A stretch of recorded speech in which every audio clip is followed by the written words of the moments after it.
Indiana News Desk is made possible in part by Maller Grodner Attorneys, providing legal services to clients and the community. Understanding, expertise, results. Bloomington and Indianapolis. LawMG.com. IU Center for Rural Engagement, extending IU Bloomington resources to improve Hoosier lives in partnerships with communities and organizations. Rural.indiana.edu. Smithville Fiber Internet Security Solutions and Voice in Southern Indiana. More information at smithville.com. Bunger and Robertson Attorneys at Law, utilizing 75 years of experience, knowledge, and resources to help individuals and families recover in personal injury matters. Information at lawbr.com. And by WTIU members. Thank you. Coming up on Indiana News Desk, division among the trustees at Indiana University. Something quite rancorous or challenging is going on behind the scenes if they're not all on the same page. Ahead, a new letter cast out on whether IU President Pamela Whitten has the full support of the board. Cleanup continues across South Central Indiana after an unexpected storm caused widespread damage. I had looked at my stepdaughter and I said, kind of feels like we're in a tornado. And then the next thing you know, you just hear a crash, boom, clang, all our doors slam shut, and it was kind of like a horror movie. And a special report from D.C. where anti-death penalty advocates are celebrating a decision that'll make it harder to execute people on federal death row in Terre Haute. Those stories, plus the latest news headlines from across the state, right now on Indiana News Desk.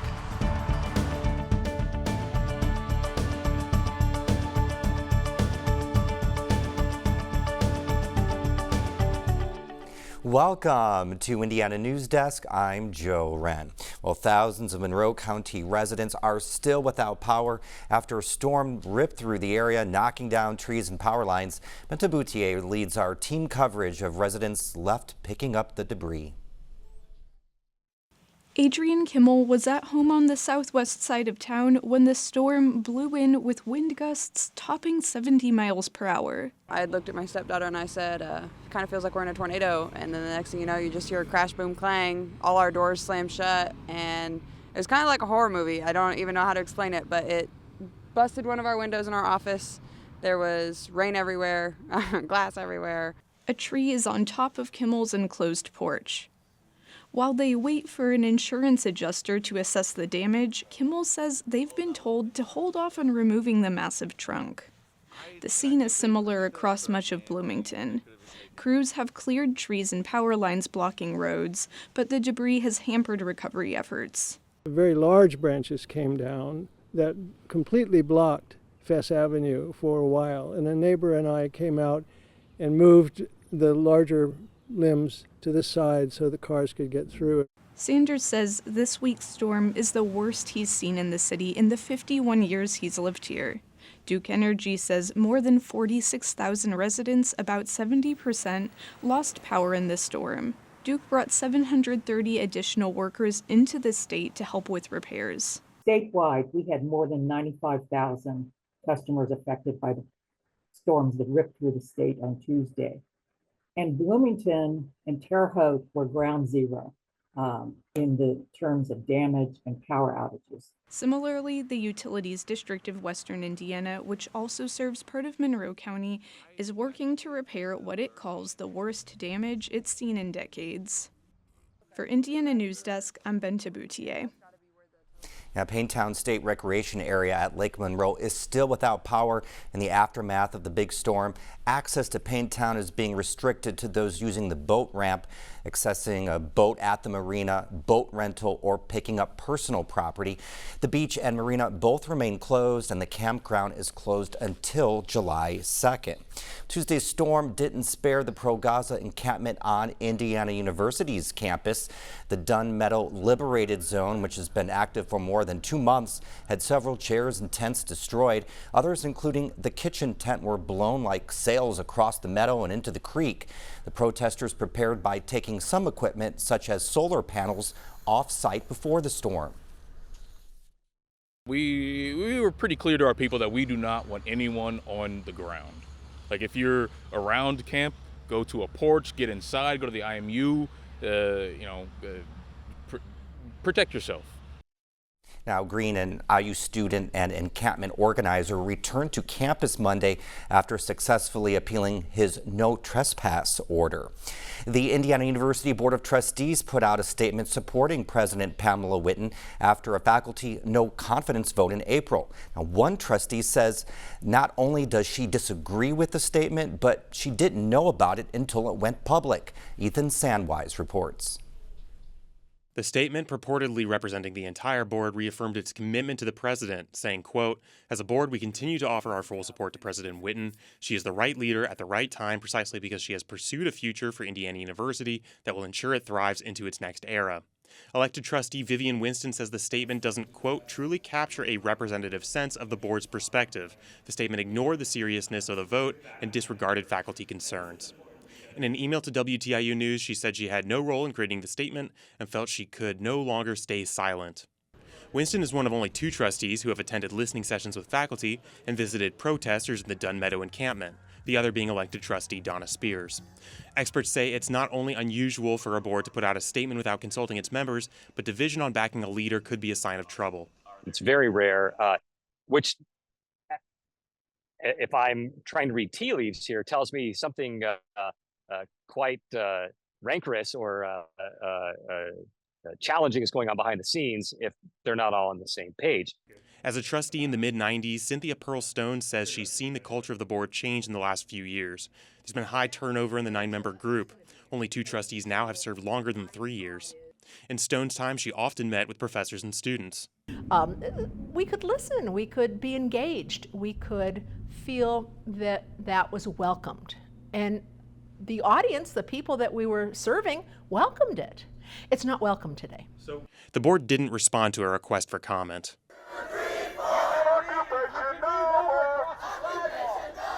Students and faculty on campus have been bolder with their messaging to the board since pro-Palestine protests began in April.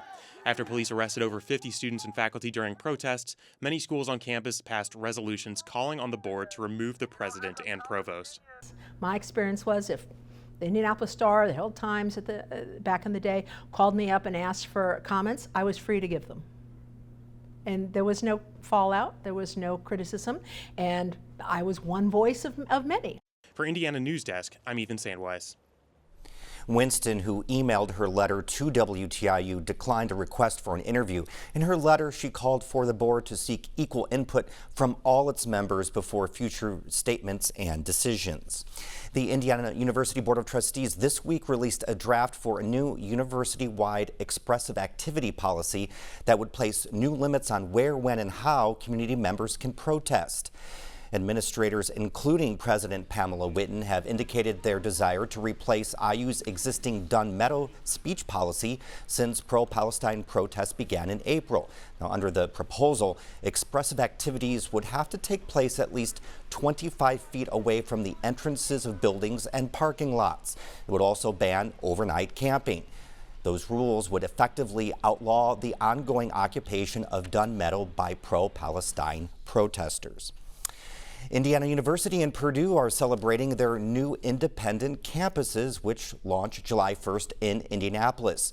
Both schools held events in the capital city this week to mark the official split of IUPUI. Aubrey Wright has this story. University, business, and government leaders gathered at Monument Circle Thursday for Purdue's inaugural ceremony. Former Purdue President Mitch Daniels set this new campus in motion in 2022. He and Indiana University President Pamela Whitten agreed to dissolve IUPUI and end a 55-year-old partnership. Sometimes the longer you wait for something, the longer you imagine it, plan for it, the sweeter it is when it arrives. I'm going to look at it that way. Purdue is working to extend its West Lafayette campus and establish itself in the capital city. Purdue will retain IUPUI's engineering, computer science, and technology programs. IU Indianapolis is keeping most of the facilities, programs, and student body. It will have about 20,000 students. I am really excited to welcome the first class, but also know that as you go through your program, there will be challenges. And at those points, we don't ever want you to feel like you're alone in this journey because we're all here to support you. The campus recently announced it would automatically admit eligible Indianapolis public school students. Leaders are confident these universities will improve the economy and help Hoosiers earn valuable degrees. And so to have, again, Purdue University and Indiana University both anchored here in our capital city, tremendous advantage for Team Indiana. For Indiana News Desk, I'm Aubrey Wright. Now we're joined now by Lucas Gonzalez for more headlines from around the state. Hi, Lucas. Hi, Joe. People staying at an encampment near the rail trail in south central Bloomington have until July 24th to leave or be forced out. The encampment is located along the trail between West Country Club Drive and West Gordon Pike. The city says it's clearing the encampment after receiving reports of fires. This will be the fourth encampment closed under Mayor Carrie Thompson since she took office in January. A new VA clinic is coming to Monroe County. It will offer primary care, mental health, physical therapy, social work, and more to about 5,000 veterans in the area. Bloomington currently has 2 veteran clinics providing different care. Once the new clinic opens, both locations will close. When it came up for lease renewal, we chose to combine those services into one larger clinic in the area to help streamline the care of our veterans. This project is part of an ongoing effort in the healthcare system to expand care for veterans. The clinic is expected to open in fall 2025 at a cost of $7.5 million. It'll be located along State Road 46 between Bloomington and Ellettsville. A program providing hundreds of thousands of Hoosiers health insurance could be in jeopardy after a Washington, D.C. judge vacated federal approval for the Healthy Indiana Plan. Former Governor Mitch Daniels first introduced HIP, the consumer-driven cost-sharing approach, in 2007. Governor Mike Pence developed the program further in 2015. A spokesperson with the Family and Social Services Administration said the agency was reviewing the ruling. Cummins is undergoing a round of layoffs, citing the company's commitment to a zero-emissions business strategy. Cummins takes power systems for vehicles and other machines. It's headquartered in Columbus and employs more than 10,000 Hoosiers. A spokesperson says some positions may be eliminated as the company fulfills its goal of becoming net zero by 2050. Hundreds of Indiana housing advocates are calling on the governor to create a commission to address the state's ongoing housing crisis. The call to action came in a letter led by Prosperity Indiana. The group says the governor's commission could be modeled after a state panel that examines children's issues, made up of various agencies, stakeholders, and lawmakers. We need a commission because only a governor can bring together those different state agencies. And for one thing, get them singing from the same hymnal sheet. Bradley says a commission could also help identify revenue streams that can be better aligned to address the housing crisis.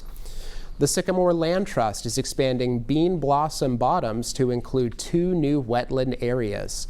The first area is 61 acres between Bean Blossom Creek and Old Maple Grove Road. The Land Trust will work with Natural Resources Conservation Service to dig out the land and cut the drain tiles to help the land retain water. The second area is the 26-acre John Allen England Nature Preserve. And drivers taking I-69 through Bloomington are now able to go 10 miles per hour faster. On Thursday, INND increased the speed limit on the stretch of highway between mile markers 112 and 122 from 55 to 65 miles per hour. INND says the increased speed limit is intended to help enhance safety and mobility by establishing consistency along the corridor. And you know, Joe, the speed limit is actually 70 miles per hour on most of I-69. It's getting there slowly but surely. Slowly but surely. Thanks, Lucas. Thank you. Coming up next on Indiana News Desk. A decision that will make a lethal injection drug harder to obtain has anti-death penalty advocates celebrating. And Indiana University's swimming and diving program is again sending a number of athletes to the Summer Olympics. These stories and more right here on Indiana News Desk. For almost 50 years, viewers have turned to the PBS NewsHour for fact-based journalism and solid, reliable reporting that has made the PBS NewsHour the most respected news program on television. You can join others in helping to ensure that vital, trusted news and information is available on PBS for years to come by making a gift to this station through your will, trust, or retirement plan today. There is going to be a terrible scandal. Anything interesting? This is our chance to be together. The name's Sherlock Holmes. Want to see some more? Oh, God, yes. So lovely to see you again. This is I, Hamlet. The show must go on.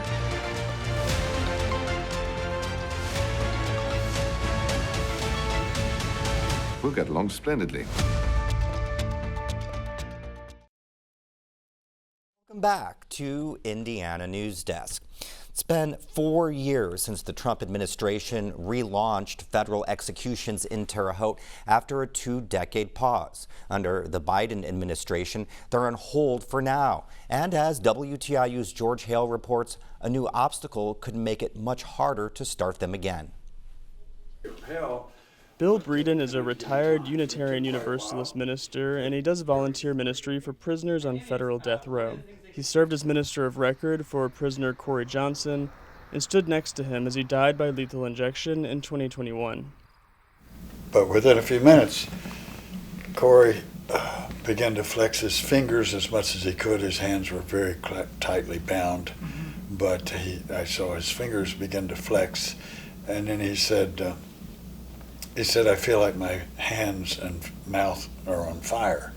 WTIU obtained an autopsy showing Johnson suffered from a condition called pulmonary edema, meaning liquid poured into his lungs while he was still alive. If he was conscious, he could have experienced excruciating pain, something akin to waterboarding. Experts say it's not uncommon in lethal injections using a drug called pentobarbital. So I didn't really know what they were using to kill him, but it really doesn't matter to me. They're trying to find a humane way to commit murder, and there is no such thing. While we've learned a lot about the executions since they ended in January 2021, the federal government has managed to keep one crucial detail secret: the supplier of the pentobarbital used to kill Johnson, at least until this spring. We're going to dive straight into our main story tonight, which concerns the death penalty. Last Week Tonight host John Oliver says his staff spent years trying to identify the company that manufactured the chemical used here in Indiana. Oliver says it's a Hamden, Connecticut-based company called Absolute Standards Incorporated. It isn't a traditional pharmaceutical manufacturer. It makes chemicals for calibrating office equipment, not drugs for humans. But we're pretty sure they're making execution drugs as a side hustle, and I think our case is pretty strong. Connecticut abolished capital punishment more than a decade ago. And it's a value that our state holds very dear. The majority of the people in our state hold very dear. So with that in mind, it was quite unsettling and concerning to learn that we have a company based out of Connecticut that is doing something like this. Lawmakers such as Saud Anwar, who co-chairs the Public Health Committee in the Connecticut legislature, started demanding answers. When we reached out to the company as well, asking for a meeting and our concerns to share directly with them. They declined. And the lawmakers weren't alone. Advocates opposed to the capital punishment seized on the opportunity as soon as Oliver's show aired. That was a Sunday night, and I ended up staying up all night creating a campaign that we launched Monday morning to get invite our members to contact Absolute Standards and ask them to declare that they will not do that anymore. He says people who reached employees dismissed the allegations and said all this happened a long time ago. And that just sort of stoked us even more. So we almost every day were reminding people, make the phone calls. A lot of people sent postal mail, emails, and then we were preparing to go and deliver petitions to them directly at their facility in Connecticut. Weeks went by without any official response to State Senator Anwar or to the campaigners. Then they invited Reverend Breeden to go to Connecticut and confront the company's president directly about his experience watching Johnson die. Confronting this company with the reality of what happened with their drugs. We were prepared to do that, and suddenly this letter showed up to the members of the Connecticut legislature. The letter was from the president of Absolute Standards, addressed to Anwar and another lawmaker. He said the company stopped making the drugs used to kill prisoners in Terre Haute and had no intention of resuming. Yeah, I would have been excited to be there and was considering doing that, when all of a sudden Abe comes up and says, wow, they punted. They didn't punt. They took the ball off the field. And I think that's a credit to them. It's not clear if the government has another supplier lined up if it ever decides to restart executions in Terre Haute. For Indiana News Desk, I'm George Hale. The WTIU news team has reached out several times to Absolute Standards while reporting the story, but did not receive a response. We're joined now by George Hale, reporting from Washington, D.C. Hi, George. Thank you so much for your reporting on this. It's about the supplier of pentobarbital for the federal death penalty, but this week we also heard news about the drug possibly being used here in Indiana. Can you tell us a little bit about that and this turn of events? Yeah, we did.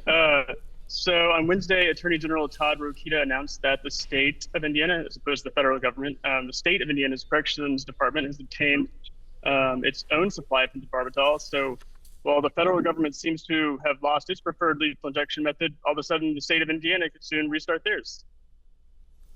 So Governor Holcomb spoke out the same day Attorney General Rokita filed the request for an execution date. What did he have to say?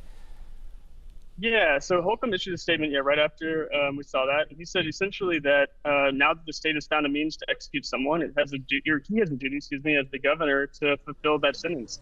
Reporters asked him yesterday about pentobarbital in particular, since the state has never actually used this drug for an execution before. We've tracked this particular drug and feel comfortable that not only it's the right drug, but also that the protocol is in place and we're prepared to carry out our duties. And Holcomb also said that the death penalty serves as a deterrent against future violence, and that's something that critics of the punishment reject. One activist I spoke to yesterday noted that Indiana is both capable of protecting the public and criminals and punishing the worst crimes. And he said that we know that because the state hasn't carried out an execution in 15 years. So what do we know about the man that they want to execute? When and where do you expect that to take place? So we don't know when it will happen. His name is Joseph Corcoran. He's in Michigan City on death row. That's where Indiana's death row is based. He was convicted of multiple murders in 1998, and it's also come to light that he may be seriously mentally ill. He's been diagnosed with schizophrenia, and according to some critics, that may be how he ended up on death row in the first place, because the state actually offered him a life sentence in exchange for pleading guilty, but he took the case to trial anyway, and he was sentenced to death. So you're joining us, obviously, there from Washington, D.C. What can you share about your reporting there?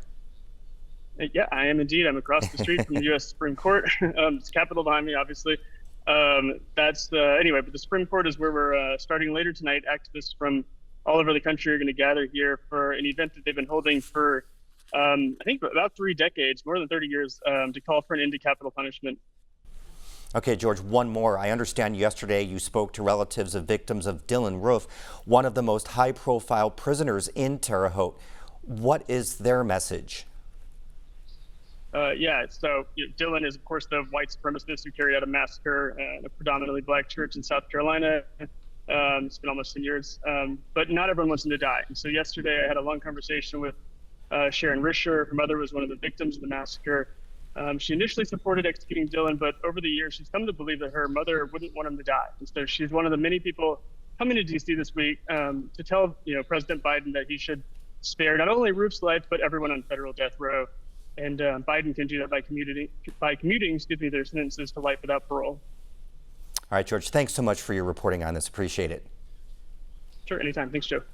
A 5-time Olympic medalist Lily King will lead a contingent of nearly a dozen current and former Indiana University swimmers and divers to the Paris Games next month. Now 27, King says this Olympics will be her last.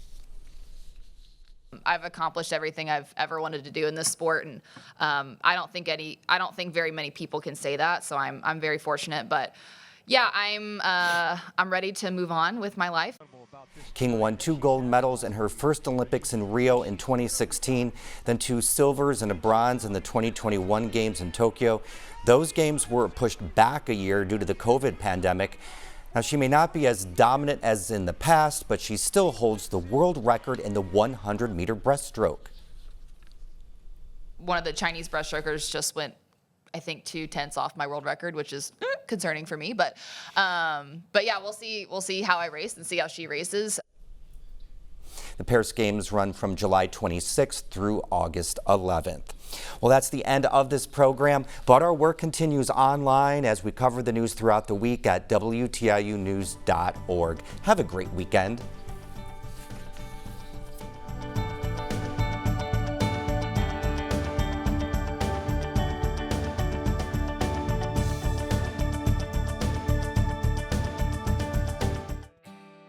Indiana News Desk is made possible in part by Mallard Grodner Attorneys, providing legal services to clients and the community. Understanding, expertise, results. Bloomington and Indianapolis. LawMG.com.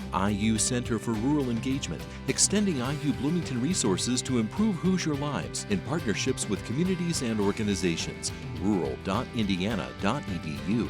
Smithville Fiber Internet Security Solutions and Voice in Southern Indiana. More information at smithville.com. Bunger & Robertson Attorneys at Law, utilizing 75 years of experience, knowledge, and resources to help individuals and families recover in personal injury matters. Information at lawbr.com. And by WTIU members. Thank you.